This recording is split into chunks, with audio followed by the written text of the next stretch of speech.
Olá a todos, olá a todas, sejam bem-vindos a mais um episódio do SigmaCast, um ambiente onde a gente troca ideias sobre educação com apaixonados sobre educação.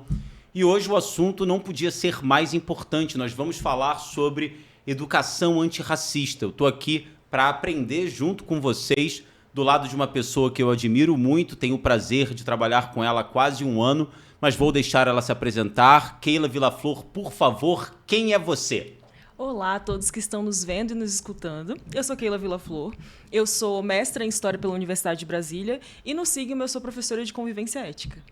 Muito bem, Keila também é professora de História, é uma grande pesquisadora sobre assuntos relacionados à área de humanas, com esse duplo clique nessa discussão sobre educação antirracista. Então vai ser um papo super bacana, eu tenho certeza que nós vamos aprender muito, então vamos lá para a gente não perder tempo.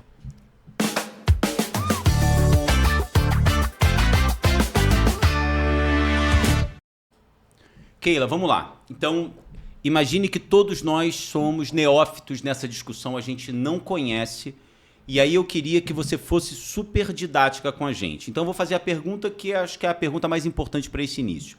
O que é educação antirracista? A educação antirracista vai se configurar como um conjunto de práticas que visa o bem viver a todos, visa a equidade. Então, a educação antirracista garante o desenvolvimento equânime de pessoas de todas as etnias. A gente vai trabalhar com questões ligadas a racismo antinegro, racismo anti-indígena e a todas aquelas etnias que sofrem algum tipo de opressão ligada ao território onde essas etnias se desenvolveram historicamente. Porque Entendi. Isso é fundamental para debate sobre questões raciais. A gente precisa falar também de território e de historicidade. A gente vai mudando as categorias raciais à medida em que nós vamos falando desses outros lugares. Assim, a educação antirracista vai estar olhando para essas especificidades de como se configura o racismo naquele lugar. Tá bom. Gostei do que você falou que, então, a educação antirracista, ela precisa responder a características conjunturais daquele espaço, é isso? Exatamente. Se a gente fala, por exemplo, de regiões nossas que são fronteiriças, existe uma questão ali ligada à relação com outros países, à relação com os povos indígenas. Então, nesses locais, o debate sobre esse racismo anti-indígena está muito mais latente.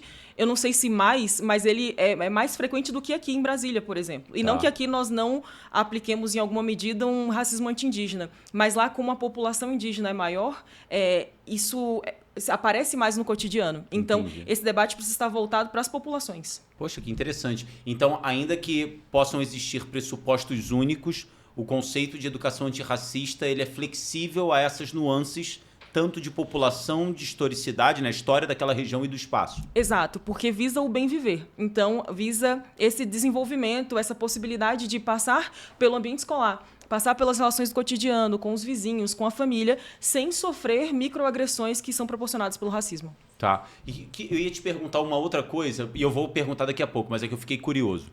Mas se uma pessoa me perguntasse assim, se é possível definir isso numa frase ou numa grande ideia, qual é o grande objetivo, por mais... Eu sei que intuitivamente eu poderia responder a isso, tá? Mas eu não quero correr riscos de ser leviano e quero ouvir uma especialista. Mas se uma família perguntasse pra gente, se uma pessoa perguntasse pra gente, sendo ou não da educação, qual é o grande objetivo da educação antirracista? Você falou no bem viver. Esse é o grande objetivo? Se eu pudesse criar uma placa sobre o objetivo da educação antirracista. Sim, porque o bem viver está ligado à diminuição das diferenças. Tá. Então, a gente não tem como garantir esse bem viver se nós tratamos o outro como diferente e numa medida em que o diferente aparta, o diferente tira direitos, o diferente priva aquela pessoa dos direitos que são comuns a todos. Então, o objetivo da educação antirracista é promover o bem viver para todos. Entendi.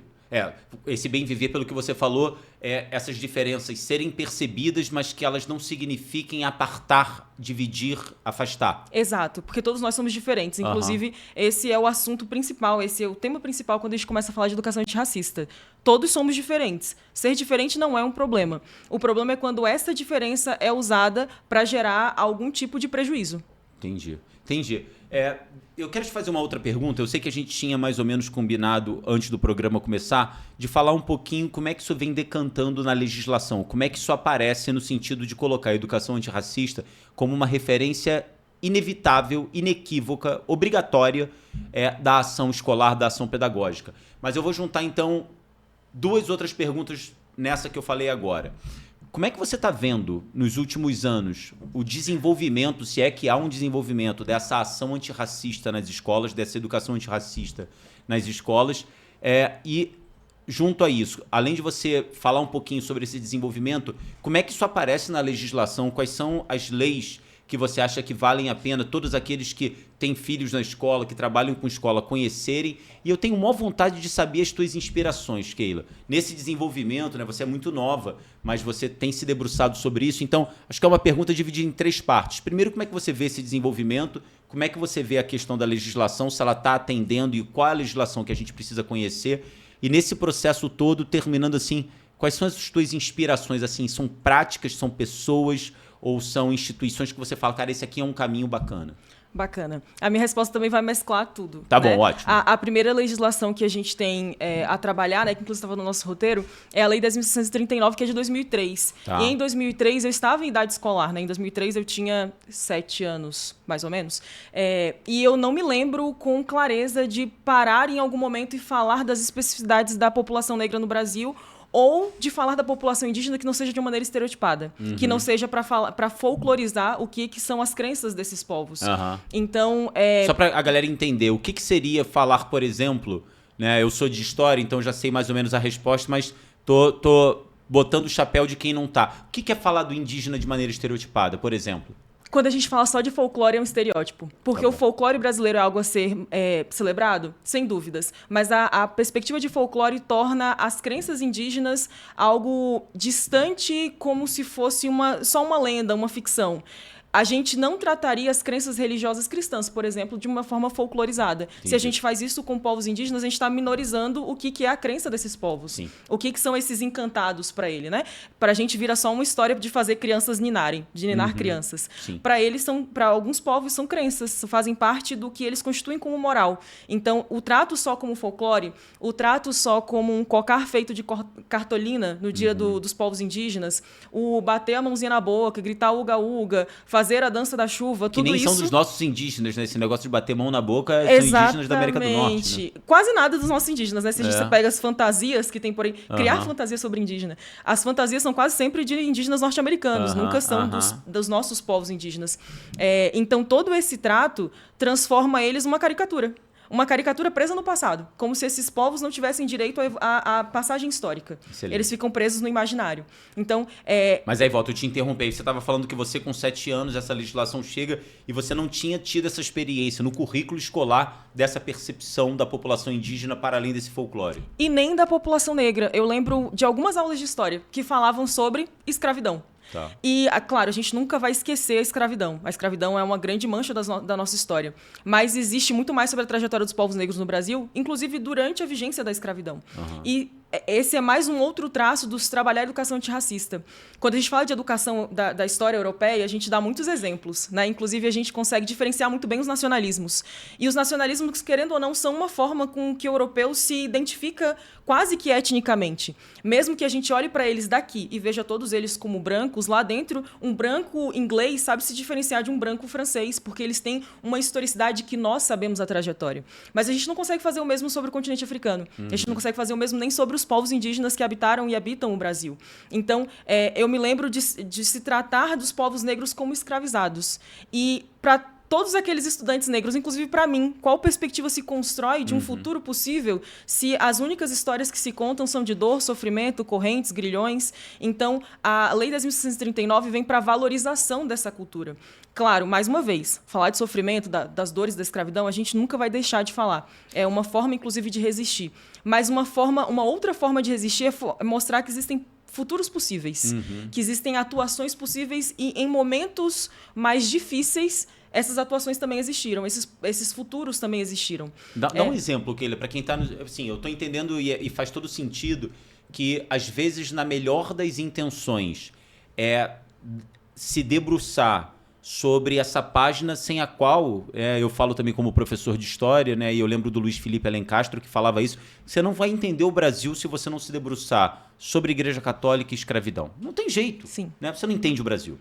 Mas como que na melhor das intenções dar a ênfase ou deixar com que a escravidão seja a orientação exclusiva da sua percepção, da sua análise, da sua celebração dos povos escravizados, dos povos africanos aqui no Brasil, isso tangencia o estereótipo também, né? Sim. E aí, o que é? Me dá um exemplo desses futuros possíveis. Você usou uma expressão interessante, eu não saberia explicar. O que seria explorar futuros possíveis, por exemplo, numa aula em que nós estivéssemos falando sobre africanidade?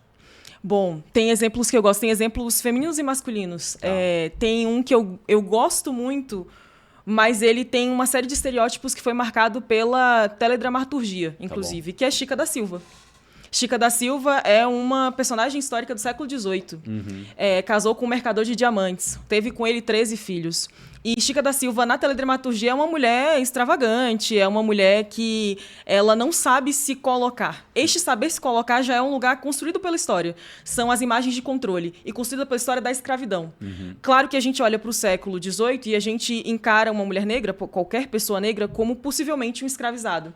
Mas quando a gente vê alguém que não é escravizado, o que a gente faz é criar sobre ele imagens negativas, de uma feminilidade negativa e de uma postura como mulher negra que não é o exemplo para os demais. Então, o que se tem sobre Chica da Silva, que é construído na teledramaturgia, inclusive é construído a partir dos diários de outras senhoras brancas que conviveram com ela e não gostavam de ter que dividir o espaço delas com Chica da Silva. Com uma mulher negra que está ali. Negra. Exato. Então, Chica da Silva, ela existiu, ela constituiu família, ela teve filhos, ela viveu bem, ela viveu como uma senhora do século XVIII, mas o que a gente tem dela de hoje é que ela não sabia se colocar. O que você está falando ou é a análise da mulher escravizada, ou quando ela não é escravizada, casada com homem branco, ela está fora das normas, ela não consegue ser inserida porque não teria condições para isso. Se a gente for buscar um outro exemplo que não está nesse lugar da riqueza, tem também no século XVIII... O futuro possível, antes de você falar desse segundo, o futuro possível seria, então, descaracterizar ou eu não sei se existe essa palavra, é tentar observar a Chica da Silva fora desses parâmetros definidos até pela historiografia tradicional. É isso? É esse um futuro possível? Além desse futuro possível de tentar tirá-lo da imagem de controle é um conceito da Patricia Hill Collins. Tá bom. Que é das expectativas sociais, o quanto elas querem encaixar alguns sujeitos em um local específico e quando eles fogem desses locais, toda a sociedade ao redor trabalha para trazê-los de volta. Tá. Além dessa possibilidade, é a inspiração. Quando a gente fala de história no geral, a gente tem ali Napoleão, tem Júlio César, tem uma série de figuras históricas que são brancas. As pessoas brancas em sala de aula, elas não precisam nem pensar em representatividade, elas não precisam pensar em futuros possíveis, porque existem passados possíveis. Se a gente nega o passado, ou se a gente traz um único passado possível, qual é o futuro possível daquela população? Se a gente diz que o passado daquela população foi unicamente escravidão, que aquele povo nasceu com o destino manifesto de ser escravizado, qual é o futuro manifesto desse povo?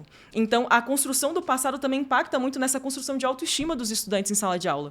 Se a gente fala que os povos indígenas eles foram unicamente escravizados ou eram preguiçosos e fugiam para o meio do mato, esse tipo de construção narrativa que ainda bem tem sido abandonada, como é que a gente não espera que em entrevistas as pessoas digam que povos indígenas ainda existem no Brasil?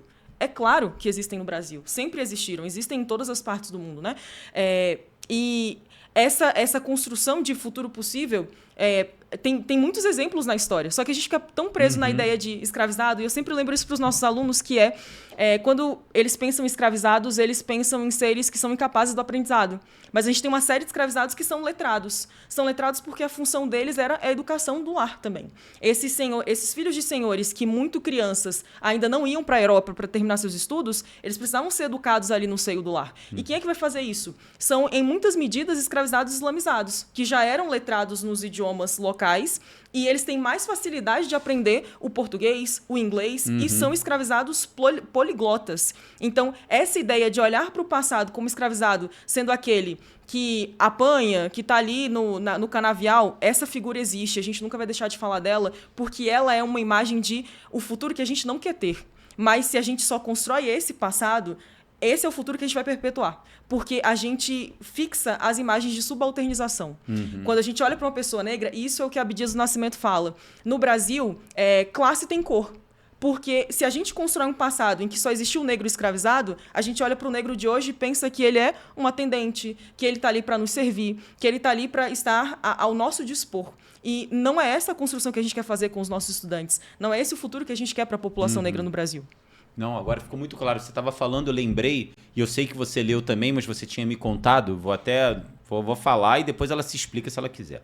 Que ela abandonou a leitura, que teve uma parte que ficou muito dura, mas eu li e adorei, mas é engraçado, o engraçado não é bem a palavra, é curioso, e tem tudo a ver com o que você está falando, que no Defeito de Cor, a personagem principal é alfabetizada por um escravizado islâmico. Sim. Então, esse papel dessas pessoas que eram escravizadas, que liam o Alcorão e que faziam organizações comunitárias para ensinar, para estimular a leitura e ensinar as crianças a lerem, né? Faz tudo. E é uma coisa que parece, do jeito que talvez se eu não tivesse o background, não tivesse o contato com você e ouvisse as coisas que você tem a dizer, que eu pensaria que aquilo ali é uma exceção, né? Que aqui só aconteceu uma vez, ou então é romance.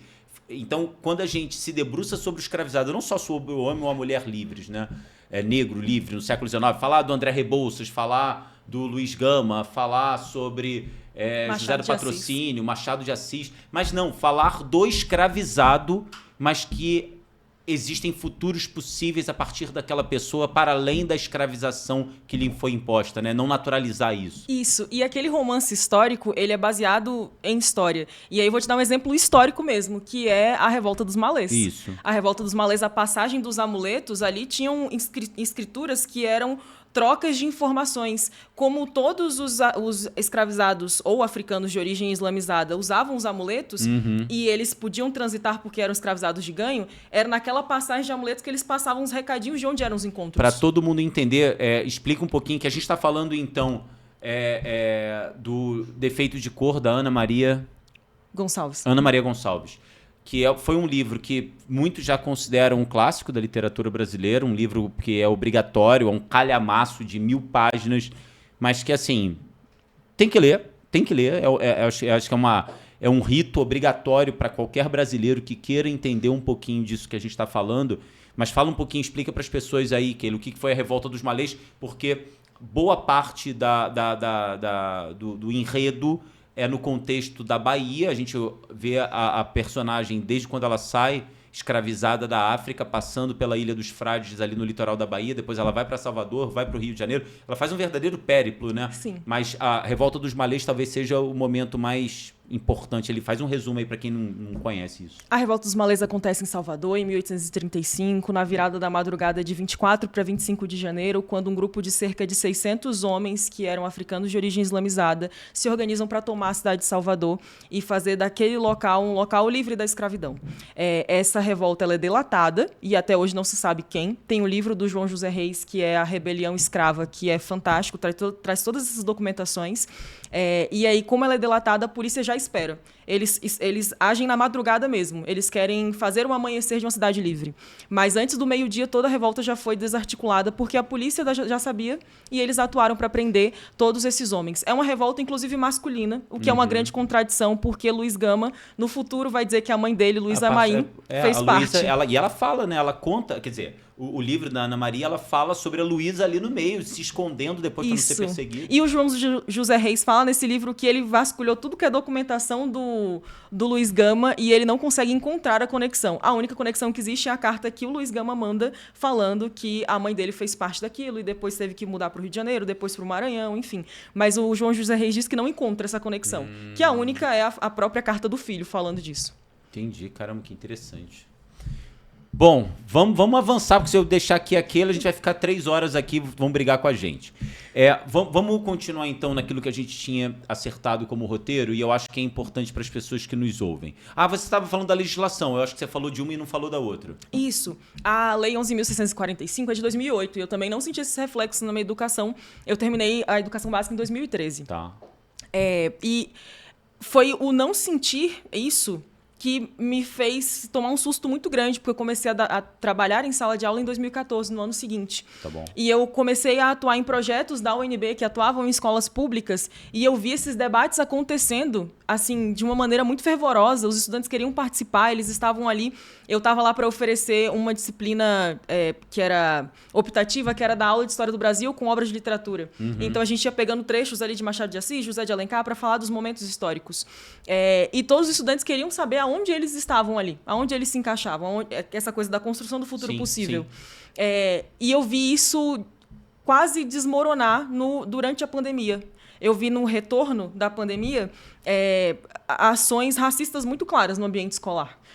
Falas agressivas muito claras no ambiente escolar. Mas você acha que isso é relacionado ao que aconteceu durante a pandemia? Eu acho que a falta de contato. A falta de contato gera falta de limite nas relações. Então, todos os estudantes muito presos no seu quarto, muito presos nos seus jogos, fingindo que está ali na aula online, mas está com o jogo aberto em outra aba. Naqueles chats de jogos onde as coisas vão acontecendo, nas redes sociais. Eu acho que aquela ausência de limites gerou uma ausência de limites também quando essa relação voltou para o presencial. Entendi. E de lá para cá, eu ainda sinto um pouco de resistência quando preciso ser mais incisiva. Quando uma ação vem e eu chamo a atenção e o aluno diz, não, mas no jogo tá tudo certo. Eu falei, não, mas não tá certo nem no jogo e nem aqui. Eu fiquei muito feliz nas últimas semanas que eu fui parada por uma estudante lá da Zasul, que ela disse que fez uma viagem e aí os filhos dos amigos dos pais estavam fazendo brincadeiras ali absurdas. Filhos dos amigos dos pais. Tá. Estavam fazendo uma brincadeira absurda, assim, racista, gordofóbica, machista. E elas estavam assustadas, assim. E aí, quando elas foram chamar a atenção, elas sentiram o que eu sinto. Que aí eles olham para elas e falam assim, não, mas vocês estão sendo chatos, que isso, é brincadeira. Que a gente faz isso no jogo também. Então, eu fico muito feliz que a maior parte dos nossos estudantes tem essa percepção acurada de chegar, de tentar intervir. De sentir o incômodo, de sentir o incômodo. Isso é fantástico. Isso é um efeito de que a educação antirracista, tanto na escola quanto no lar, sobretudo no lar, está funcionando muito bem.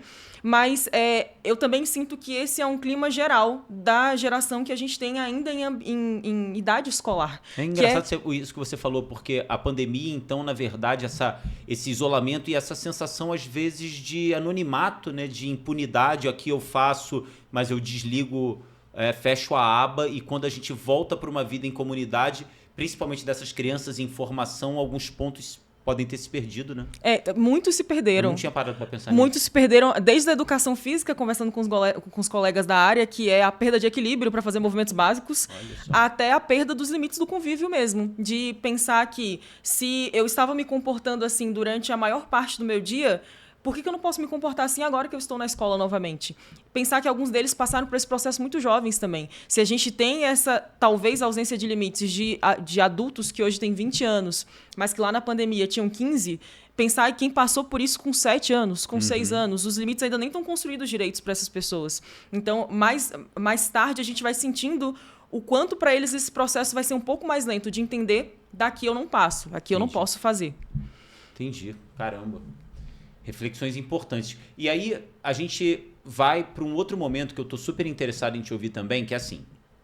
Quando a gente fala de educação antirracista, até nesse exemplo que você passou, você falou ao mesmo tempo sobre como é prazeroso que alunas suas tenham um incômodo, porque o fato de se incomodar, eu acho que é o primeiro ponto, né? É muito importante para a educação antirracista a gente não naturalizar e se incomodar. Sim. E você falou também do ambiente familiar. Então eu vou dividir essa tua fala nessas duas caixinhas.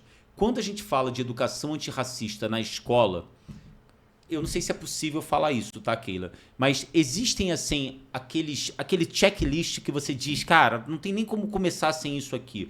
O que é, para você, assim, a caixa de ferramentas determinantes para não só os nossos colegas que nos ouvem, os nossos colegas Sigma, mas também as pessoas de outras escolas, nossos colegas, diretores, coordenadores de outras escolas que estão nos escutando no Brasil inteiro, pensando no ambiente escolar, qual é a caixa de ferramenta antirracista que você considera aquela que é básica e incontornável? Questionar o planejamento. Todos os planejamentos. Eu acho que a gente começa a educação antirracista daí, pensando em escola. Tá. porque não existe falar de história do Brasil sem falar da população negra e indígena. Porque Quando não você fala existe... planejamento curricular... O curricular, sim, o Tá. cronograma de aulas, questionar o que está sendo trabalhado ali. E aí, em todas as disciplinas. Ano passado eu fiz uma brincadeira que eu acho que até a página do Sigma repostou, que foi do especial do Novembro Negro, que é perguntar para eles uma referência negra da área deles. E eu perguntei para todos os professores. Faltou, na verdade, perguntar para um de geografia, porque foi isso que comentaram. Faltou falar de Milton Santos. Mas aí... Mas de Milton Santos é quase unânime, não? É isso, mas eu não perguntei pra alguém de geografia. Faltou o professor de geografia no vídeo. Entendi. E aí foi isso que foi lembrado. Entendi. E aí, na hora que eu fiz essa pergunta, principalmente pra galera das exatas, das ciências da natureza, rolou um silêncio, um estranhamento. E aí o intervalo foi só a galera de natureza e de matemática debatendo quem eram as referências e buscando no Google e pesquisando. E aí uma professora falou bem assim: caraca, Keila, você fez a gente pesquisar na hora do intervalo. Eu falei, pois é, gente, bora pesquisar. E aí, Ou seja, não era natural e imediato assim, essa é a minha referência. Teve um professor que foi imediato, que ele até me passou um site com todas as referências da matemática de vários continentes. E aí ele falou assim, não, aqui tem tudo. Ó. Aí ele me passou meio que uma enciclopédia de referências do mundo inteiro, referências indígenas na matemática, referências africanas de vários países.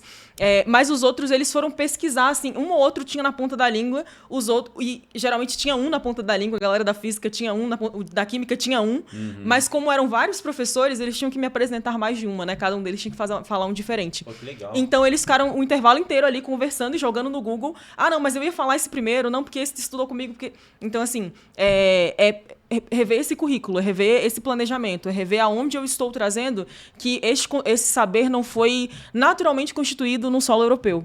Tá porque bom. senão a gente cai naquela falácia historiográfica que tudo que não veio da Europa foi feito pelos aliens. Né? O conhecimento matemático, o conhecimento da física, muita coisa veio de fora da Europa. Então, a gente pode trazer isso como um caráter de construção histórica dentro de outras aulas. Porque tudo que a gente vive tem história. É muito curioso mesmo. Porque, assim, engraçado, né? Pirâmides, né? E a gente está falando de um Egito negro. Tinha, Sim. né? Sim. Uma população... E tem essa coisa do extraterrestre, né? Não pode ser dali. É avançado demais para ter saído da África. Assim né? como as pirâmides aztecas também, né? Não tem como. Sem dúvidas foram aliens. E é essa percepção de se a gente não marca de onde veio esse conhecimento, que tenha vindo de países asiáticos também. Mas o estudante, pela carga, inclusive, do que a gente traz de história europeia na história, ele internaliza que todo saber veio da colonização, logo veio também do europeu. Então, trazer esse marcador como... Olha, os meninos, inclusive, da Feira de Ciências, eles estão estudando alavanca e aí eles estão construindo toda a história do Egito e a construção de alavancas a partir do Egito para levantar aqueles blocos e tal. Então, hoje eu estava trabalhando com o 8º ano isso, eles estavam, professora, vê se está certo aqui e tal. Então, a é nossa isso. maravilhosa Feira de Ciências do 8º ano que está chegando. Exatamente, está vindo aí. E aí, eles estão pensando nesses saberes... E agora eu não sei se vai ser lançado antes ou depois. Provavelmente depois. Mas, enfim, está chegando se o episódio for lançado antes ou a nossa maravilhosa, que acabou de passar, se o episódio for lançado depois. Que você pode conferir aqui na página do Sigma. Sim. E eles estão trabalhando as ciências, não só as ciências da natureza, né? Mas pensando as ciências da natureza como ações e avanços que têm origem. E essa origem não necessariamente veio da colonização. Esse é um outro pilar da educação antirracista, né? Pensar a população negra do Brasil, pensar as populações africanas pré-coloniais. O que existia antes da égide do colonialismo na vida dessas pessoas. Entendi. Então, vê se eu estou certo. Se uma escola, se um coordenador, se um diretor que nos ouve, se ele, vou usar a sua expressão, questiona o planejamento e se pergunta, ao seu próprio planejamento, de que forma a presença do homem negro, do pesquisador negro, da pesquisadora negra, como que esses futuros possíveis se fazem presentes em todas as disciplinas. E se de alguma maneira nós estamos simplesmente corroborando que o conhecimento que importa é o conhecimento europeu. Se há essa reflexão, pelo que você está dizendo, isso é educação antirracista. Isso é uma educação antirracista. E é uma educação antirracista que vai sendo elaborada de uma maneira mais natural. Nem sempre a gente vai conseguir fazer isso de uma maneira natural. E natural, o que eu quero dizer aqui, é de uma forma que haja pouco questionamento. Porque na sociedade que vivemos hoje, sobretudo nesse cenário que eu falei, em que às vezes faltam limites para as nossas adolescências, às vezes é preciso ser incisivo. A gente vai dizer, hoje a aula é sobre racismo no Brasil, e a gente vai trabalhar racismo anti-indígena, racismo anti-negro. Falar de maneira direta. Às vezes, na maior parte das vezes é necessário fazê-lo assim. E isso perde o tom da naturalidade do cotidiano. É como se fosse uma intervenção. Aqui eu preciso atuar agora. Se a gente trabalha diluído no conteúdo, em todas as disciplinas, ao longo de toda a vida escolar, quando ele vê aquilo, para ele vai ser mais uma informação. Uma informação que naturaliza e, consequentemente, humaniza essas populações. E faz parte de uma narrativa, né? Como você falou, não fica parecendo, olha, gente, vamos parar tudo que a gente está fazendo e vamos falar sobre isso, né? Exato. Tá, então questione seu planejamento a partir dos referenciais. Tem outra dica? A outra dica seria a interferência direta quando necessário. Porque não existe essa questão de... Não existe como trabalhar antirracismo sem, em alguns momentos, tocar nas feridas. Porque existem muitas feridas. São centenas de anos de feridas. E, em algum momento, mesmo que a gente não queira, mesmo que a gente tenha várias medidas de prevenção, vai acontecer algo. Vai ter aquele acontecimento que vai gerar mais dores ainda. E a gente vai precisar agir diretamente. É não colocar para baixo do pano. É encarar o problema de frente, encarar o problema com sinceridade, encarar, inclusive, as limitações de atuação diante daquele problema. Inclusive, pelo que você está falando, a vulnerabilidade de falar eu não sei. Exatamente. Né? Assim, pelo que eu estou entendendo, é não ter medo da dor, né? Exatamente. E não ter medo de encarar o problema e todos os desdobramentos que vêm com esse problema. Aconteceu uma situação que é uma situação claramente racista. Você vai chamar as partes para conversar, você vai se importar com a dor da vítima, ver se essa vítima está bem para frequentar aquele espaço naquele momento.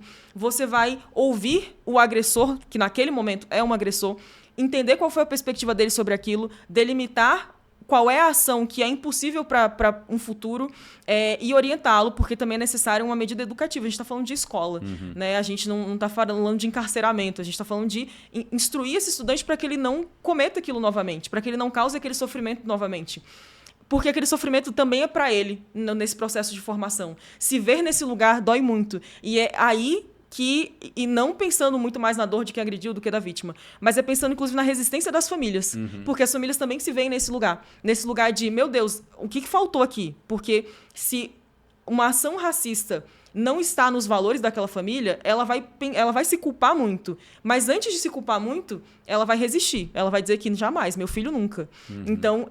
Esse local da negação, depois da culpa, da resignação, faz parte de um sofrimento também. E o que aquelas pessoas precisam fazer para, primeiro, evitar a agressão, evitar a dor da vítima e depois para evitar a própria dor naquele processo. Aí você já me adiantou o próximo ponto, que é falar das famílias, né? Dessa educação antirracista presente no cotidiano das famílias. Você trouxe um ponto que, na minha vida como diretor e coordenador, eu já ouvi muito, sobre como que, diante daquela dor, né, incomensurável, porque eu costumo dizer, eu me considero pardo, mas eu só sou pardo no Brasil. Quando viajo e estou em lugares na Europa... Você não faz parte deles. Não faço parte. Sim. Esse cara não é daqui. Sim. Isso é outra coisa, né? Mas não é nem esse o meu ponto.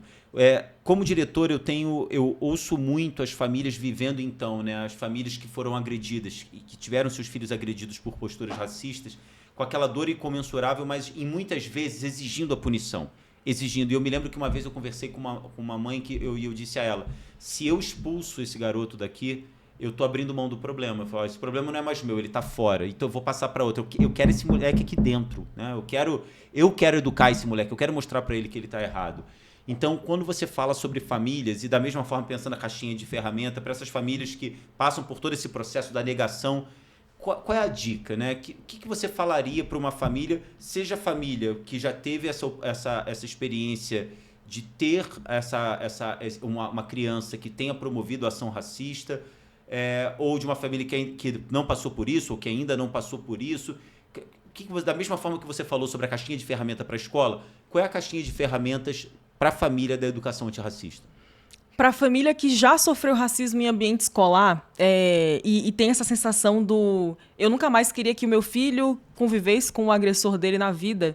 Eu queria dizer que eu entendo muito profundamente essa sensação, tanto do posto de aluna que passou por isso, quanto do posto de professora que teve que continuar a existir no espaço em que aquilo tivesse acontecido, porque é uma necessidade profissional, né? Porque é a necessidade de encarar um outro personagem e em sala de aula eu sou professora e aquele estudante tem direito a acesso à educação, etc. Mas que pessoalmente eu não queria entrar naquela sala, eu não queria ver aquele estudante. Eu entendo a sensação, mas eu também explico isso para os nossos estudantes, que são os processos internos de uma escola.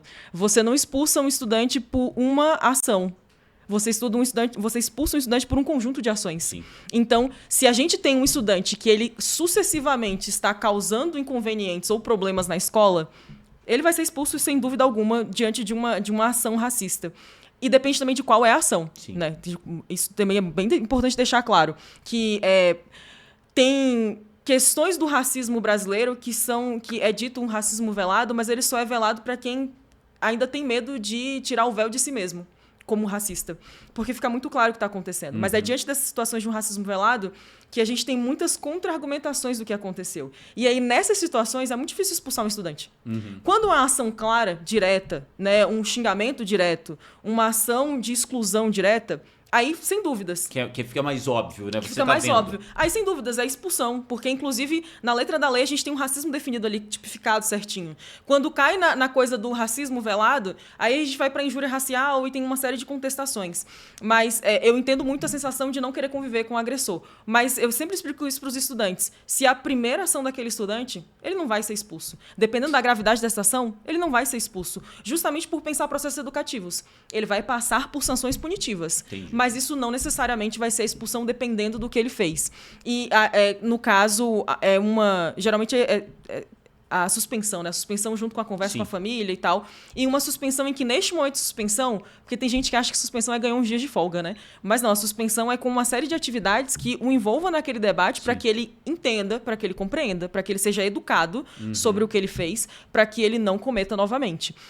E quanto às famílias que já passaram pelo outro lado, que é do filho ser racista na escola, respirar fundo e aceitar o processo. Porque aceitar o processo no sentido de... O que seria aceitar o processo? Sim, o meu filho pode ter feito isso. Porque sim, na nossa sociedade, qualquer um pode ter feito isso.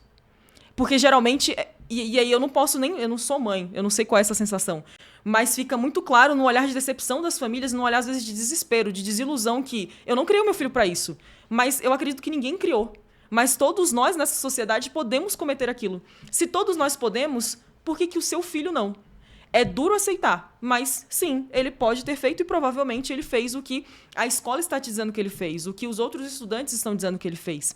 É encarar de frente, mais uma vez, se a gente tem um problema, a gente encara ele de frente e pensa daqui pra frente, o que a gente faz para não passar por isso de novo, para que o meu filho não faça isso novamente, para que todos nós não nos vejamos nessa sensação horrível, nessa vergonha muito grande novamente. Você falou uma coisa e eu queria saber se eu tô certo, tá? Eu não sei mesmo e isso a gente não combinou antes, não. É uma dúvida que veio agora. Você falou sobre o processo da dor que caramba, eu não criei meu filho para ele fazer isso, né? Você deixou isso bem claro. Mas você acha que é possível também que nessa postura mais humilde da família de falar, caramba, o meu filho ele está imerso numa sociedade em que essas coisas estão postas, né? Isso que você colocou entre muitas aspas, eu nem gosto muito e eu sei que você também não gosta dessa coisa do racismo velado, porque gera interpretações que atrapalham olhar o racismo de frente. Mas você acha que essas famílias também precisam de uma postura de humildade de, às vezes, pensar nem eu entendia que isso era racismo, né?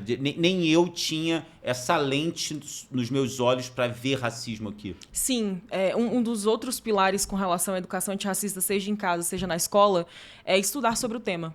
E o estudar sobre o tema é estar envolto por uma variabilidade grande de autores, de inspirações, porque as perspectivas são múltiplas. E o olhar sobre o racismo é sempre muito delicado, porque ele vai tocar em um local da pessoa que às vezes ela não vai nem conseguir verbalizar o que doeu nela naquele momento.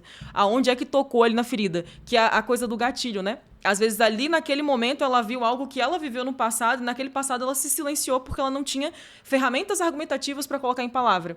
Talvez agora, diante da dor, mais uma vez, ela não tenha, mas ela sente essa dor. E agora ela quer falar que está sentindo a dor, mas ela não sabe dizer onde. Então, falar sobre educação antirracista é também tentar entender essas explicações, tentar entender aonde essas dores moram. Entendi. Caramba. Tá bom. E aí, pra gente chegar ao finalzinho da nossa conversa, eu queria agora falar um pouquinho da sua cadeira, né, da sua liderança de convivência ética dentro da nossa escola. Eu ia falar convivência étnica, olha o ato falho. Dessa convivência ética na nossa escola. E a gente está chegando, né, a gente conversou muito sobre isso ano passado, do Novembro Negro, né? E eu até perguntei, caramba, Keila, como é que é isso? Como é que é falar sobre o Novembro Negro? Então eu queria que você falasse um pouquinho agora com o chapéu de gestora de convivência ética, pensando na tua escola e até para dar inspiração para as pessoas que nos estão ouvindo, né? Coordenadores, diretores de outras escolas. O que está vindo por aí? Perfeito. Ano passado eu cheguei no meio do ano e aí eu reuni a cadeira de ética. Chegou de meio do ano? No Sigma? Isso. E aí eu reuni a cadeira de ética para a gente aplicar um projeto de Novembro Negro que fosse relacionado ao que eles veem em história e o fundamental não tem sociologia ainda, mas no médio sociologia relacionado aos anos, né, a BNCC. Então, para o 6º ano a gente trabalhou com reinos africanos, com o 7º ano a gente trabalhou com as imagens de trabalho no século XVIII e com o 8º ano foram os escritos de liberdade, com os escritores, com os literatos. Com o 9º ano já foi uma coisa mais ligada à formação dos movimentos negros no Brasil, a legislação, enfim. E aí, no médio, a gente foi trabalhando com as obras do Passe, né? Que é para casar todo o tema ali, né? Final de ano, etc. E você vê o Passe como, nas obras, se você quiser falar sobre isso, comprometido com essa educação antirracista? Muito, inclusive é eu diria um escudo muito importante para comunidades. Para quem não sabe, o PAS, estamos falando do programa de avaliação seriada, né, do vestibular seriado da UNB. Inclusive um escudo muito grande para algumas comunidades escolares que são muito fechadas para esses debates, muito fechadas. Então, se você fala de racismo numa escola, errado é você que está falando disso, porque não existe racismo no Brasil. Infelizmente, a gente vive essas realidades em algumas escolas. E aí, se a gente tem a obra do PAS, qualquer questionamento não, eles estão estudando para o vestibular. Encarar, tá ali. Exatamente, estudar para o vestibular. Então, aproveitando que é final de ano e a gente pode fazer essa revisão das obras, e aí eles produziram cartazes artísticos, eles tinham que criar releituras de obras para a gente colocar nas escolas, nas escolas do Sigma, né? Então, para esse ano, a gente está reformulando esse projeto, vai continuar trabalhando isso nas aulas de ética, então todas as aulas ali, de outubro e até o meio de novembro, mais ou menos, é sobre construção teórica desses temas, para depois eles produzirem, eles produzem em sala, produzem em grupo, eles pesquisam também. Teve um 9º ano que pegou festividades negras do século XX. E aí trabalhar com os blocos de afoxé, por exemplo. Eles nunca tinham ouvido falar disso. Caramba. Então eles foram pesquisar sobre... Mas a ideia veio deles? Não, eu defini. Que é para eles irem mesmo. Tá. E aí eles pesquisaram sobre, eles foram descobrir o que era, e aí eles começaram a rever, inclusive, músicas do Olodum, por exemplo, que para eles era só axé, e aí veio o axé como uma forma de narrar a história ritmicamente, né? Porque muitas letras ali contam sobre o reino de Madagascar, enfim. E aí é essa construção de trabalhos do cotidiano em que eles vão revisitando o que eles já viram em história, em sociologia, no caso do ensino médio, mas agora pensando a população negra. Também quero, para esse ano, e aí já alinhei isso, fazer trabalhos ligados à culinária africana, com os meninos mais novos, né? Para eles colocarem a mão na massa, porque eles são mais sensoriais, para sentir o gosto, pesquisar de onde vem, quais são essas interações, repensar a culinária. Tem livros muito legais sobre a culinária do século XIX, o quanto a gente às vezes faz uma comparação do escravizado do campo como que é resistência e o escravizado do lar como o que é subserviente. Tá ali para atender o senhor. Mas essas misturas da culinária, elas poderiam mudar a vida do cotidiano. Se eles queriam, por exemplo, que um senhor não enchesse o saco naquele dia, era só cozinhar para que aquele senhor tivesse diarreia ou para que ele passasse mal. Então você ganhava um dia de folga. Tudo isso é estratégia de resistência também. E é repensar essa culinária. Então trabalhar com esses mais novos essas questões e tal, a galera dos anos iniciais, trazer também gente de fora para a formação dos nossos professores.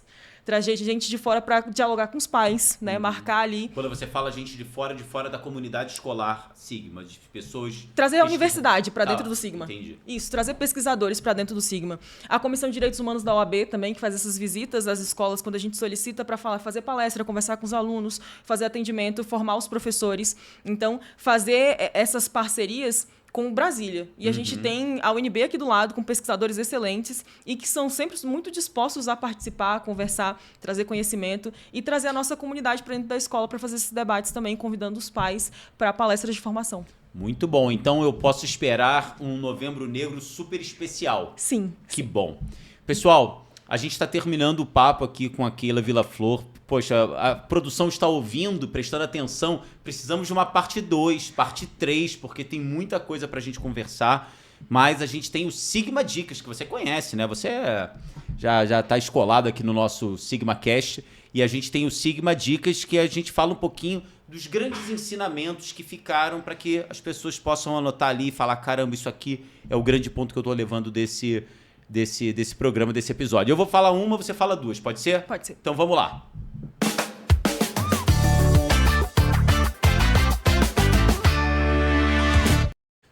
Keila, eu tive vários insights pelo que você falou, mas eu gostei muito de pensar a caixinha de ferramentas para a escola.